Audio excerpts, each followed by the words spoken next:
Ma reconversion. Votre reconversion. Ta reconversion. Sa reconversion. Tes reconversions. Notre reconversion. Salut à toutes et à tous. Je continue à vous raconter ma reconversion professionnelle avec mes 9 mois de formation en BTS Gestion et Protection de la Nature à Gardanne, près d'Aix-en-Provence. Donc on en est au 2e mois. Alors une bonne partie de la formation, en tout cas en ce début d'année, se passe en classe. Mais on a aussi des cours en extérieur, c'est ça qui est cool. On sort sur le campus ou juste à l'extérieur du campus, puisqu'on a la chance d'être dans le hameau de Valabre, à Gardanne. On est entouré de nature assez sympathique, même s'il y a aussi beaucoup d'industries sur Gardanne.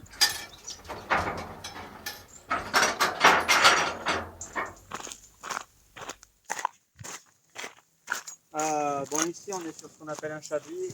La question qu'on peut se poser, c'est pourquoi on le laisse. Ça s'appelle quoi, un chablis? Ouais, chablis. Un arbre couché avec encore le système racinaire, c'est un chablis. Dans l'absolu, avant, on enlevait ça. Par contre, il y a deux choses qui vont s'opposer. Est-ce qu'on va favoriser la biodiversité, laisser la dégradation se faire, ce genre de choses? Ou alors, est-ce que ça peut être un risque pour la nature par rapport à la propagation des risques d'incendie? Quand il était en bon état, s'il était mort avant, je sais pas, est-ce qu'il fallait le faire tomber ou pas? Est-ce qu'il risquait de tomber sur quelqu'un ou pas? Et donc en fait, votre boulot en tant que GPN, ça va être tout le temps ça. Il va falloir mesurer les différents enjeux, on va revenir là-dessus évidemment en cours d'année, et voir quels sont les enjeux principaux, les enjeux secondaires, et essayer de trouver la meilleure solution en fonction de tout ça. Est-ce qu'il vaut mieux privilégier la biodiversité? Est-ce qu'il vaut mieux limiter le risque d'incendie? Est-ce qu'il vaut mieux privilégier la sécurité des biens et des personnes? C'est tout cet arbitrage qu'un GPN doit être en mesure de faire, d'avoir les arguments. Ce n'est pas vous qui allez réaliser, c'est vous qui allez proposer les solutions. Et aux commanditaires de les valider ou pas. Et maintenant, l'instant formateur. Rencontre avec Marc Achintre. Maintenant, on va découvrir un petit peu les cours de valorisation avec Marc Achintre, notre enseignant. Déjà, Marc, est-ce que tu peux te présenter? Tout à fait. Donc, Marc Achintre, moi je suis enseignant donc, sur le lycée de Valabre et puis la formation au CFPPA depuis maintenant une vingtaine d'années. J'ai un parcours entre du scientifique, puisque j'étais passé par la fac de sciences, mais également économique, puisque j'ai fait une école de commerce, donc Edge, à Marseille. Je dispense des cours d'économie au BTS GPN du CFPPA. Donc le cours s'appelle valorisation, mais en fait c'est que de l'économie. C'est beaucoup de bases d'économie, de la comptabilité, pas mal de notions juridiques sur les différents statuts, associations, entreprises privées, organisations publiques. Donc il y a un certain nombre de bases qui sont malgré tout nécessaires pour appréhender un petit peu le fonctionnement de toutes les structures environnementales et puis pouvoir développer des projets là-dedans. Voilà, parce que le BTS Gestion et Protection de la Nature, ce n'est pas une formation d'écologue. On n'est pas forcément là pour connaître tous les taxons, savoir les identifier. Donc les taxons, c'est les groupes d'espèces.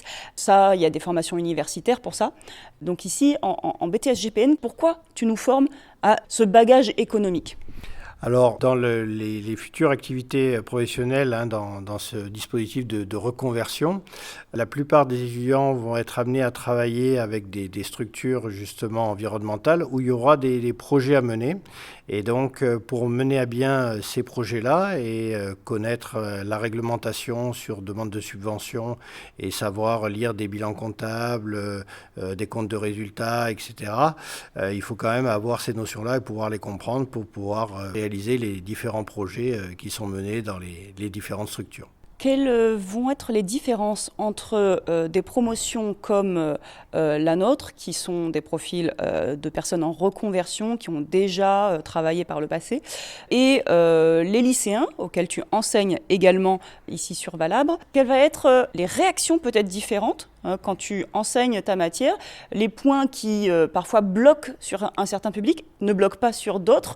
Voilà, quelles sont les grandes différences? Alors, En fait, sur le fonctionnement type lycée, c'est-à-dire sur les élèves qui sortent du bac et qui deviennent donc étudiants directement après, on va dire qu'ils sont relativement neutres, en tout cas sur ces bases d'économie. Ils en ont fait un petit peu par le passé, mais ils n'ont pas beaucoup d'expérience là-dessus. Donc on va dire qu'il y a un petit peu plus à leur apporter sur ces bases-là. Il y a un peu moins d'échanges, en tout cas sur les premiers cours.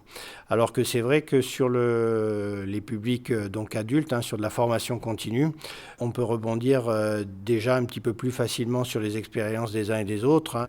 Moi, ce que je trouve toujours valorisant, et en particulier sur votre promotion, c'est justement ces échanges sur ce que vous aviez fait aussi avant, en lien avec ce que nous on voyait en cours, et qui permettait d'alimenter les discussions et l'avancée du cours. Mais en même temps, ce profil de reconverti, l'école c'est loin pour eux, enfin pas pour tous, on a des jeunes aussi dans la promo, mais l'école c'est loin, il y a certaines notions que même si on a vu au moment du bac, on a complètement oublié, tandis que les lycéens, c'est encore tout frais. Ça c'est vrai, ça c'est vrai qu'il y a quand même un deuil un petit peu à faire de la vie professionnelle au début, puisqu'on redevient étudiant, on revient en classe. Donc il y a des bases, on reste sur un BTS, donc qui sont quand même relativement générales à acquérir. Alors moi je parle pour l'économie, mais pour toutes les autres matières c'est pareil. Donc il y a un tronc commun qui est indissociable, et la formation est quand même relativement courte, puisqu'on est sur une période de 10 mois, grosso modo, alors qu'en formation initiale c'est sur 2 ans. Donc c'est vrai qu'il y a des difficultés à ce niveau-là. Mais souvent, c'est quand même un profil d'apprenants qui sont relativement efficaces, qui ont un peu plus aussi de maturité forcément. Donc ces petites lacunes peuvent être quand même assez rapidement compensées par une énergie et une motivation. Et en même temps, parmi nos profils en reconversion, certains d'entre nous n'ont jamais fait d'économie, ont un profil peut-être plus littéraire. Est-ce que chez les lycéens, il y a un profil type, ou est-ce qu'eux aussi ils viennent, avant de faire ce BTS, de toutes sortes de bacs, peut-être de CAP, de bac pro, ou alors est-ce qu'il y a un profil type qui se dégage ? Alors sur les lycéens, en fait, on est un peu contraint par Parcoursup. Il y a des quotas. On a un tiers à peu près de bacs professionnels qui rentrent sur nos BTS, donc souvent du bac pro GMNF, donc gestion milieu naturel et forestier, donc qui font après le BTS GPN. Un tiers de bac technologique, donc essentiellement STAV, donc sciences et technologies, agronomie et du vivant, et un tiers de bacs généraux, essentiellement scientifiques, mais pas forcément. Donc on a un profil quand même qui est assez hétéroclite sur la promotion de par le dispositif Parcoursup. Sur la formation initiale, il y a énormément de demandes. Donc c'est vrai que les profils scientifiques sont un peu plus privilégiés. On est sur 700-800 demandes pour une seule classe. Donc on est sur des BTS où le nombre de candidats à l'entrée est encore assez important dans les thématiques environnementales. Ça attire beaucoup. Donc c'est vrai qu'un profil scientifique est quand même préférable. Maintenant, ce profil, l'examen, donc c'est un CCF, un contrôle... Cours de formation. En cours de formation, donc ça va se passer en 3h30. Et c'est un mix en fait. Pourquoi c'est un mix entre 2 enseignants ? Il y a aussi Samuel Perrichon qui nous fait la partie aménagement et toi la partie économie. Pourquoi les avoir réunis ? Alors c'est parce qu'on fait une étude de cas en fait, mais ça montre aussi une vision globale. Oui, c'est ça. De plus en plus, on est amené, et notamment sur les diplômes type BTS, à avoir des compétences et des connaissances transversales pour faire le lien, puisque quand vous serez sur le terrain ou dans le milieu professionnel, vous ne direz pas vous avez affaire à telle ou telle notion de telle ou telle discipline, mais c'est des compétences donc, qui sont pluridisciplinaires à avoir, et l'aménagement et l'économie sont fortement liés dans cette notion de conception, de projet, de valorisation en effet du territoire. Prenons un exemple. À l'examen, on aura une liasse de documents et des questions. Qu'est-ce qui sera demandé de nous pour décortiquer tous ces documents ? Souvent, en effet, vous avez un stock de documents, donc des visuels, des graphiques, des documents qui donnent des renseignements aussi, pas que économiques, mais aussi sur du vivant, puisque souvent on est en lien avec des thématiques évidemment de préservation de l'environnement. Par exemple, ça peut être une problématique liée à des espaces invasifs, où il y a un projet de concertation et d'aménagement et de rénovation un petit peu d'un milieu. Et donc, les questions qui peuvent être posées, ça peut être une analyse des documents et après des propositions à mettre en place pour développer ce nouveau projet, éventuellement se baser sur des documents aussi financiers à analyser qui permettraient d'obtenir des subventions pour réaliser ces projets. Après, c'est à vous de jouer pour l'examen. On espère, on croise les doigts. Au revoir, merci beaucoup. Je t'en prie, Annabelle, au revoir.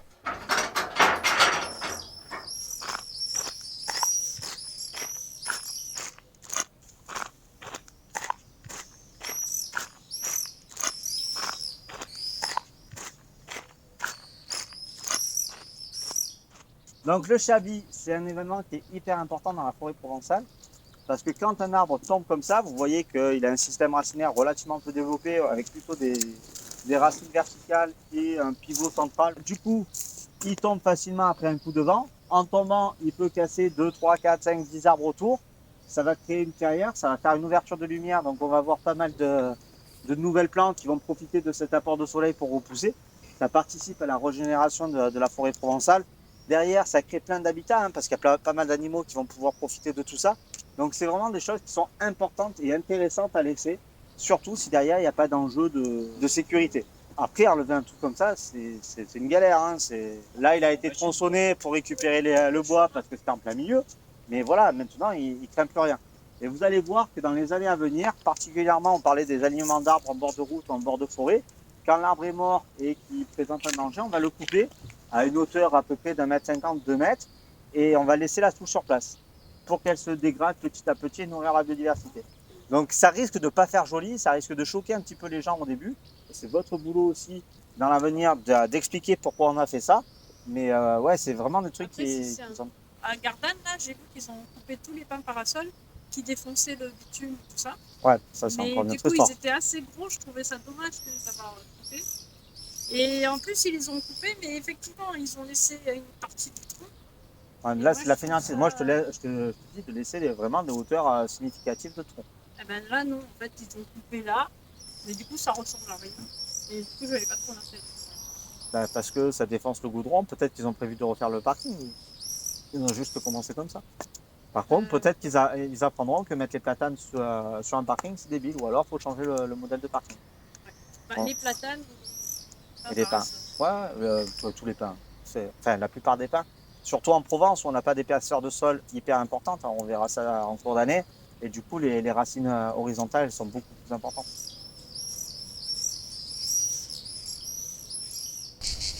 Et maintenant, l'instant camarade de promo. Rencontre avec Sylvie Levesque. Et maintenant, on est avec Sylvie, une de mes camarades de classe. Bonjour Sylvie. Bonjour Annabelle. Je vais te proposer un petit thé, vu qu'on est en extérieur sur le campus et que, il commence à faire un petit peu froid. Du coup, Sylvie, tu fais partie des 3 quinquas de la promo. C'est ça. Les anciennes. T'étais Voilà. soulagée de voir que t'étais pas la plus âgée finalement. Oui, c'est vrai. C'est vrai. À peu de choses près. À peu de choses près. À peu de choses près. Je m'attendais vraiment à être la plus vieille. Et non. Il y a d'autres fous comme moi qui font une reconversion à 50 ans. Voilà. Et du coup, ton parcours, il est très riche, à force des années. Donc, tu as eu plusieurs vies. Raconte-nous un petit peu succinctement, professionnellement, ton parcours. Alors, c'est ma 3e vie. Ma première vie, je suis rentrée à 18 ans dans la Marine nationale en spécialiste des transmissions et j'ai fait 20 ans de carrière. Après ça, j'ai voulu avoir un peu plus de stabilité et du coup, je suis rentrée en fonctionnariat, en fonction publique territoriale, dans un service qui s'occupe de l'infrastructure sur la mairie de la Seine-sur-Mer. J'ai fait 12 ans dans ce service-là. Donc, dans le Var, près de Voilà, Toulon. à côté de Toulon. Et, Au service voirie. c'est ça, voirie infrastructure. Ouais, donc, tu t'occupais aussi un petit peu d'écologie dans le sens où des aménagements de mobilité. Oui, comme ils savaient que l'écologie, c'était un peu ce qui me plaisait, du coup, effectivement, j'ai eu la chance de pouvoir faire quelques aménagements, comme installer des arceaux vélos pour faciliter l'usage du vélo, ou créer une zone de rencontre pour limiter la vitesse dans le centre ancien, qui a donné lieu à la piétonisation à l'issue, voilà. Mais Je voulais vraiment, là, voilà, c'était trop bétonné, trop urbain et tout ça, et j'aspirais vraiment à autre chose. Et je n'arrivais pas à changer de service et je n'arrivais pas à pouvoir mettre mes convictions dans mon travail. Il te manquait une qualification. C'est ça, j'avais postulé quelques fois sur des postes, mais effectivement, je n'avais pas le Saint Graal, le papier, le diplôme qui justifie de notre engagement. Du coup, c'est pour avoir ce diplôme que je suis maintenant en BTS GPM. Oui, on est en France, il faut le diplôme qui va avec le métier. C'est ça. Et tu parles de tes valeurs. Tu as pu concrétiser aussi ça dans le bénévolat. Oui, tout à fait. Ça fait 13 ans maintenant que j'ai fait bénévole à la Ligue de protection des oiseaux, la LPO. Et ça m'a appris à reconnaître les espèces et à découvrir aussi un vivier humain qui est assez riche, avec des bénévoles qui sont hyper investis, voilà, qui dégagent de belles valeurs. Et donc la découverte de la nature, ça m'a donné aussi l'envie de faire des voyages à connotation plus nature, d'aller explorer les falaises pour voir des oiseaux. Et donc ça t'a aussi ouvert sur cette possibilité peut-être d'un emploi dans une association comme la LPO. Mais toi, à la base, t'étant fonctionnaire territorial, en faisant cette formation, tu dois quand même 3 années à l'administration. C'est ça. Je reste ouverte à toutes les opportunités. C'est-à-dire que peut-être les 3 ans à l'administration, je les ferai plus tard, si je pose une disponibilité. Ou bien j'ai la chance de pouvoir continuer à travailler en fonction publique territoriale et trouver un poste sur la gestion des milieux. Oui, ça existe voilà. Dans les collectivités. C'est ça. Et pour le département, je peux changer de collectivité en fait pour le département ou pour avec de la gestion des espaces naturels sensibles par exemple. Donc ça serait une opportunité ou travailler pour un parc. Donc si j'ai cette opportunité-là, je la prends, et si je n'arrive pas à la voir, peut-être faire un tour pendant quelques années dans le milieu associatif, ça ne me déplairait pas. Et d'ailleurs, tu y as fait ton stage, enfin en tout cas ta première période de stage, puisqu'on a 3 périodes. Comment c'était ? Alors c'était super, j'étais avec donc la Ligue de protection des oiseaux, oui. Sur le site des Salins de Hyères. Donc déjà c'est un très très beau site avec plein d'oiseaux, des flamants roses notamment, des goélands railleurs. On voit les yeux qui pétillent là. Ouais, et du coup c'était très intéressant parce que ça m'a appris l'animation. Donc, oui, mais c'était pas quelque chose que tu avais un peu fait dans le cadre du bénévolat ? Un petit peu, mais pas à ce niveau-là. En fait, dans le cadre du bénévolat, c'était plutôt pas trop souvent des enfants, c'était plutôt des publics adultes. Et là, du coup, ça m'a permis d'être vraiment avec des classes. Donc, c'est fatigant un peu, mais c'est très enrichissant et en même temps, ils sont tout mignons et on voit qu'ils s'intéressent. Donc, ça donne de l'espoir pour l'avenir, de se dire les enfants ils s'intéressent à la nature et tout ça, tout n'est pas perdu, et voilà. Au début tu pensais peut-être pas que ça allait te plaire, tu m'avais dit.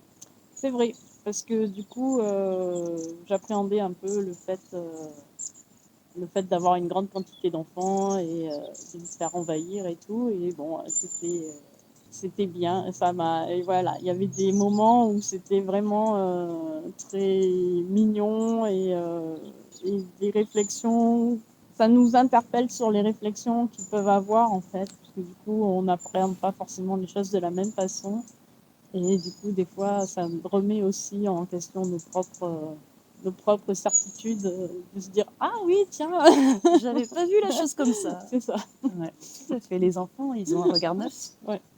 Alors, qu'est-ce que tu penses de cette formation-là jusqu'à présent ? Pour l'instant, on reste trop généraliste. Il y a beaucoup de matières aussi, comme les maths, qui nous donnent un socle général, mais du coup, on aimerait plus rentrer dans le vif du sujet. Donc là, c'est encore récent, donc ça va peut-être arriver. En fait, les matières générales sont un peu concentrées en début d'année. On a quelques matières spécifiques à la gestion et protection de la nature, mais certains cours n'ont pas commencé. Oui. Je pense qu'on C'est sera ça. plus dans le dur une fois que ces Ouais. profs-là seront arrivés. J'aimerais que tu nous donnes un petit peu tes petits trésors, les livres ou les films ou les documentaires, les podcasts ou même les rencontres qui t'ont marqué et conduite vers cette voie, vers changer sa vie pour protéger la nature. Du coup, moi, je suis assez proche d'un auteur qui s'appelle Pierre Rigaud. Son livre, c'est Pas de fusil dans la nature. Ah, donc c'est anti-chasse. Donc, c'est un livre anti-chasse qui explique aussi les travers de la chasse. C'est un univers qu'on connaît peu, en fait, si on n'en fait pas partie.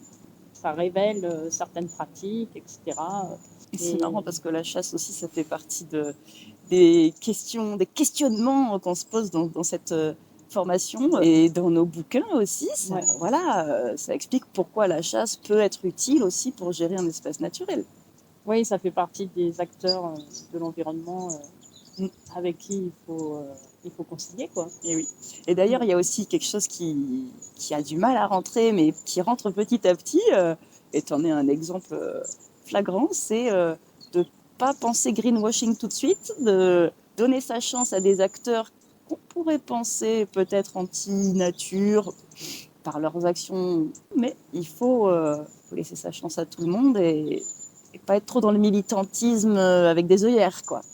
Oui, c'est vrai que nos professeurs nous expliquent bien qu'il faut avoir une vision avec un peu plus de recul, en fait.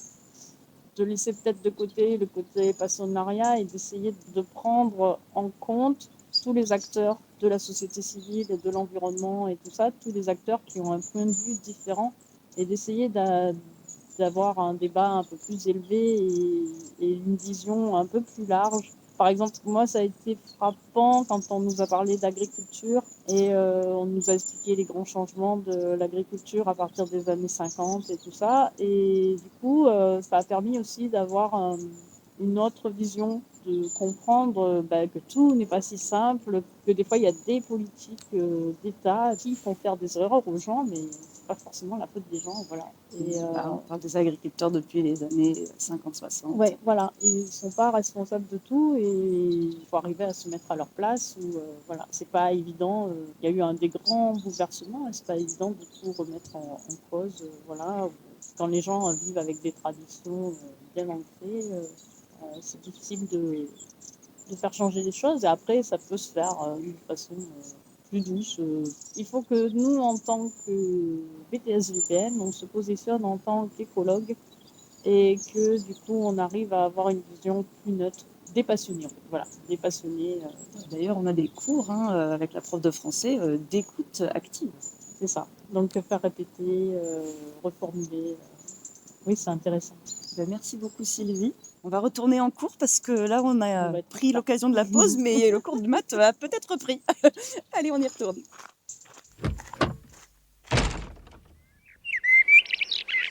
Et depuis, qu'est-elle devenue ?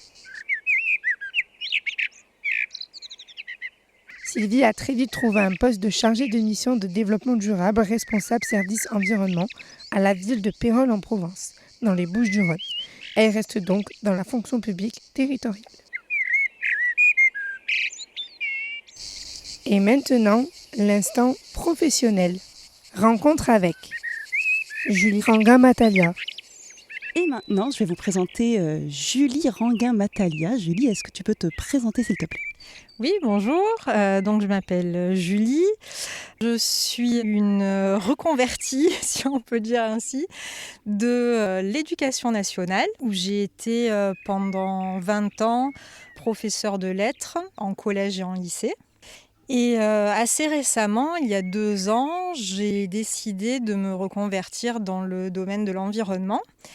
Et j'ai suivi une formation de BTS Gestion et Protection de la Nature pendant 1 an, puisque c'était en formation continue, suite à quoi je suis assez rapidement entrée dans la vie active et obtenu mon premier poste au conseil départemental des Alpes de Haute-Provence. Alors, tu vas nous en parler dans un instant. Tout d'abord, j'aimerais savoir qu'est-ce qui t'a poussé vers cette reconversion ? Alors, ce qui m'a poussée vers cette reconversion, c'est l'intérêt croissant que j'ai eu au fil des années pour les questions environnementales. Dans ma vie personnelle, en fait, par exemple pour le zéro déchet, pour la démarche zéro déchet, il y a un amour des grands espaces aussi, des espaces naturels, puisque ma famille est originaire de la montagne et des Alpes, donc j'ai toujours grandi dans un espace urbain, mais j'ai passé pas mal de temps quand même dans la montagne, dans la forêt, et c'est voilà, quelque chose qui est en moi et vers lesquels j'ai voulu retourner, sortir de ma salle de classe, parce que je me sentais un peu enfermée en prison presque dans une salle de classe. Et même si dans mes pratiques pédagogiques, j'essayais d'emmener mes élèves à l'extérieur en faisant des sorties et autres, voilà, c'était devenu pas assez à mon goût pour continuer ma carrière professionnelle. Et alors, durant tes études en BTS GPN, donc à Valabre, au CFPPA de Valabre, à Gardanne, comment tu t'en es sortie en venant d'un background de prof de lettres? C'était peut-être pas évident? Oui, tout à fait. Je n'avais pas du tout de formation scientifique. J'avais fait un bac littéraire, donc c'était un peu un challenge de revenir vers une formation un peu plus scientifique. Mais c'est vrai que voilà, j'ai toujours aimé les sciences, donc ça s'est plutôt bien passé. Et puis c'est une question d'envie aussi. Tout est possible quand on est motivé. Alors après, une fois que tu as eu ton diplôme BTS en poche, tu as cherché du travail. Comment ça s'est passé, sachant que toi, tu viens de la fonction publique d'État? Oui, alors j'ai commencé à chercher assez rapidement, j'ai même envie de dire avant même d'avoir obtenu mon diplôme.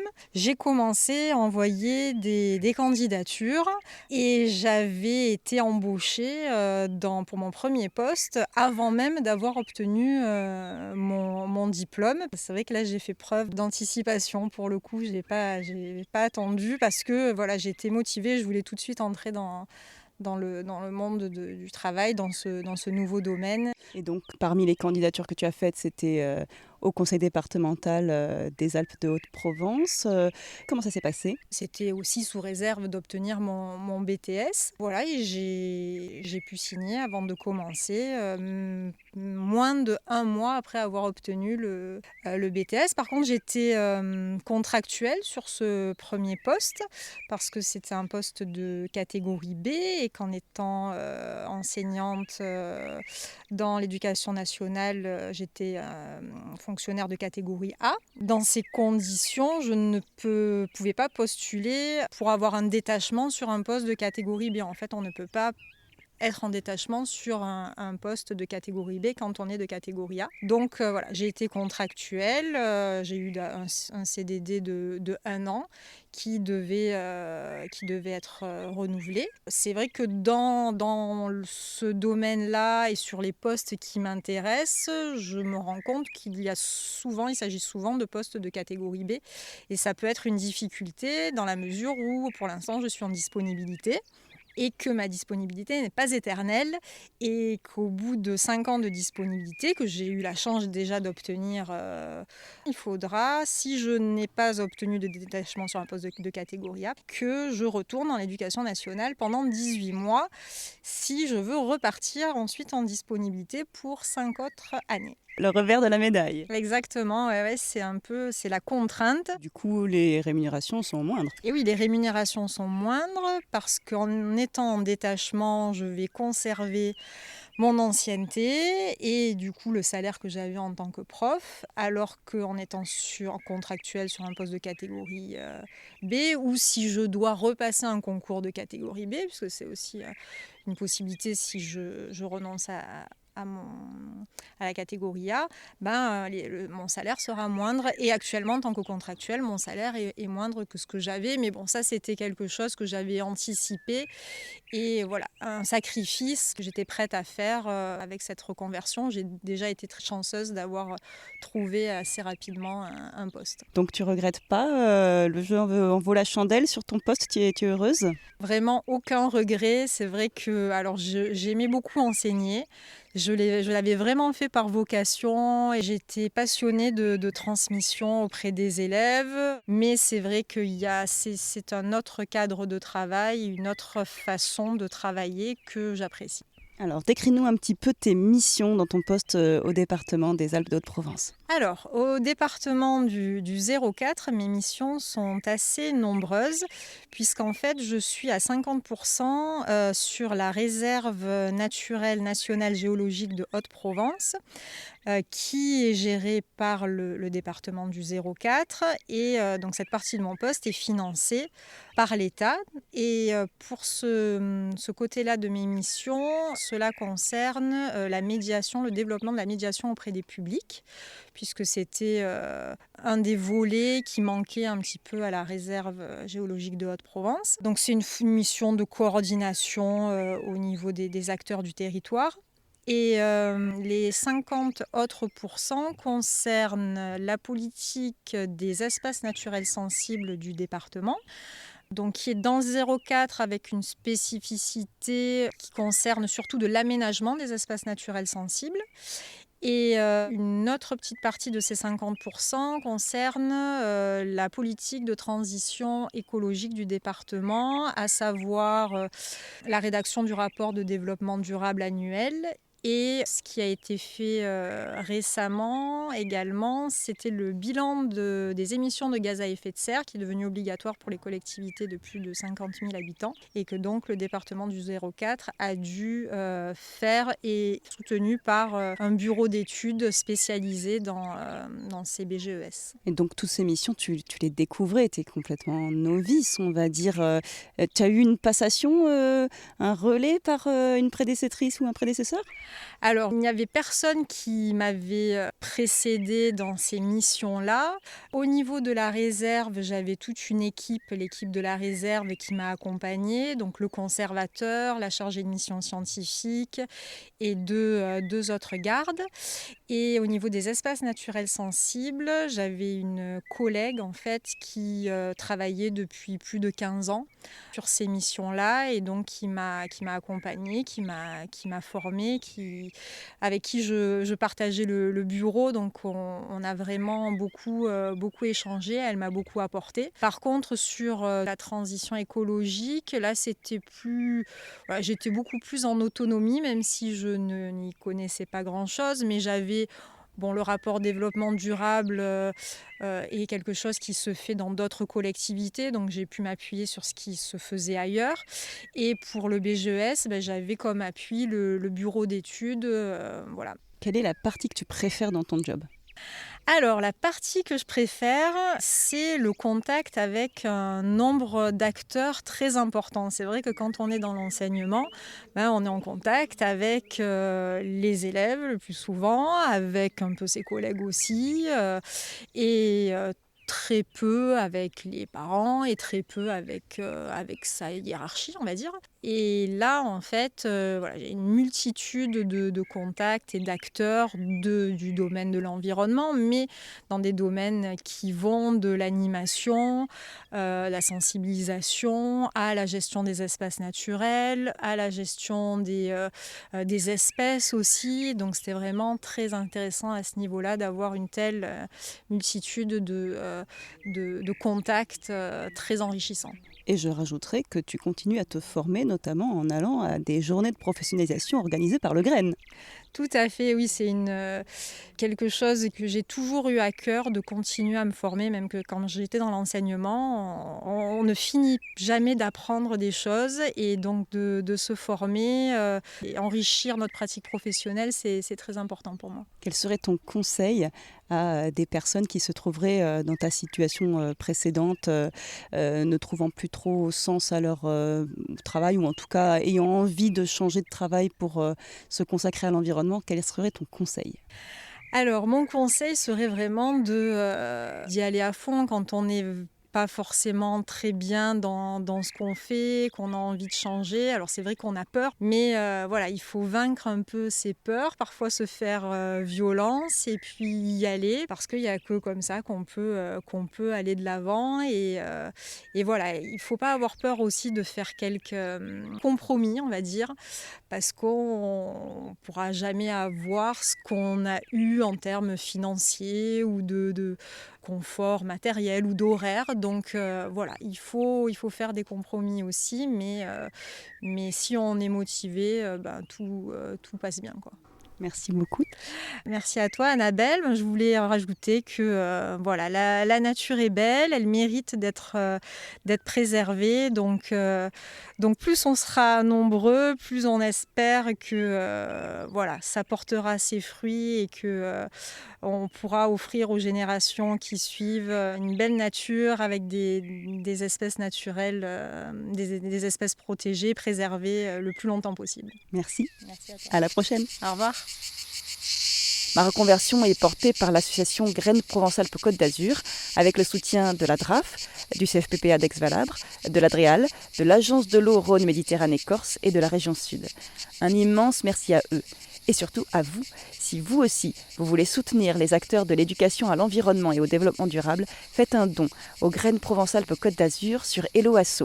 Il sera déductible à 66% des impôts. Plus d'infos dans la bio et sur grainepaca.org. À très vite pour la suite de cette aventure.